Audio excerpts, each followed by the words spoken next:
అవును అక్కడ ఎలాగా సీట్ మార్చాల్సిన అవసరం లేదు. ముస్తఫా కుమార్తెకి ఇచ్చేశారు. ఇప్పుడు 7 అసెంబ్లీ స్థానాల్లో 7 చోట్ల కూడా అసలు కాపు లేరు తెలుగుదేశం జనసేన కూటమికి. ఒక్క చోట కూడా కాపు లేరు. వాస్తవంగా గుంటూరు పార్లమెంట్ సీట్ అంటే 2-3 కాపులు బలంగా ఉండేటువంటిది.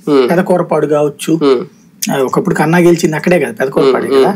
తర్వాత గుంటూరు 2 కావచ్చు, పొన్నూరు, ఈ 3 కూడా కాపులు బలంగా ఉన్నటువంటి సెగ్మెంట్లే కదా. మొన్న గెలిచిన కొల్లారు రోసే కాపు సెగ్మెంటే కదా. అట్లా గుంటూరు 2 కాపులు బలంగా ఉన్నటువంటి సీట్ అని అసలు జనసేన కోరుకుంది అదే కదా, ఆయన కోరుకుంది కూడా అదే కదా. ఎవరు కన్నా కూడా, కానీ ఆయన సత్యనపల్లి. అట్లాగే పొన్నూరు వీళ్ళు ఎట్లాగో కమ్మగా ఇవ్వక తప్పదు వాళ్ళకి తెలుగుదేశానికి. పోనీ ఈ రెండిట్లు ఏదన్నా ఇవ్వాలి కదా. తెలుగుదేశం జనసేన బీజేపీ జట్టులో 7 సీట్లలో అసలు ఎక్కడుందని ఇంకా గుంటూరు ఇక్కడ లేదు. గుంటూరు పార్లమెంట్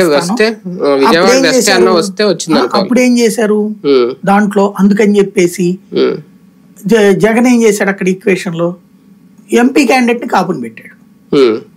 అంటే జగన్ కుల ఈక్వేషన్స్ ని చాలా బలంగా ప్లాన్ చేశాడు. అవతల వాళ్ళ కుల ఈక్వేషన్ అంటే ఇప్పుడు కుల ఈక్వేషన్ పనిచేస్తుందా లేదన్నది ఎన్నికల్లో తెలిపోబోతుంది. ఎందుకంటే ఈయన చంద్రబాబు గారి లిస్టుల్లో కులాలు డబ్బులు ఉన్నోడు ఏ కులమైనా లెక్క చేయకుండా పెట్టేశారు. అక్కడ కుల సమీకరణాలు టోటల్ లిస్ట్ లో అక్కడక్కడ చూద్దాం అన్నటువంటి రూట్ లో అంటే జనరల్ గానే ఉంది. ఎప్పుడు ఎన్నికల్లాగా తప్ప జగన్మోహన్ రెడ్డి గారి కేర్ తీసుకోవడం ప్రత్యేకంగా లేదు, ప్రత్యేకించి లేదు.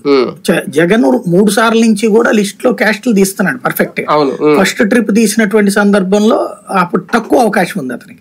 సెకండ్ ట్రిప్ వచ్చేటప్పుడు పక్కా క్యాస్ట్ ఈక్వేషన్స్ తో వెళ్ళాడు, అదే 151 కారణమైంది.